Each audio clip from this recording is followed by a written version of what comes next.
अस्सलामुअलैकुम नाजरीन, आप देख रहे हैं सूबाई रंग न्यूज और इंटरटेनमेंट चैनल और मैं हूं मोमना शहबाज। सबसे पहले नजर डालते हैं आज की आम खबरों पर। आपको एक अहम खबर से आगाह करते चलें। रावलपिंडी डेवलपमेंट अथॉरिटी ने नाजायज तजावुजात के खिलाफ ऑपरेशन जारी कर दिया।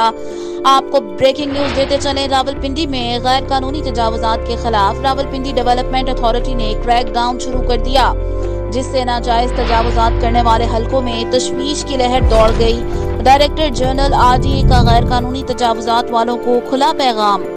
तफसीलात के मुताबिक director general Rawalpindi development authority Saif Anwar Jubba की खसूसी हदायत पर incharge enforcement Usman Bajwa, assistant director land inspector Malik Aamir और दीगर बिल्डिंग इंस्पेक्टर्स ने गुलरेज हाउसिंग सोसाइटी के कमर्शियल एरिया में ग्रैंड ऑपरेशन किया, जिसमें गैर कानूनी तौर पर कायम तजावुजात के खिलाफ कार्रवाई करते हुए KNN शॉप के सामने shades, dollar shops, Honda autos, Bismillah refreshment और दीगर शेड्स, ढांचे और फुटपाथ वगैरह को मुस्मार कर दिया गया और इस बात को बावर करवाया कि गैर कानूनी तजावुजात जहां भी नजर आए सबके साथ बिला तफरीक यकसा कार्रवाई अमल में लाई जाएगी और किसी किस्म की कोई लचक नहीं दिखा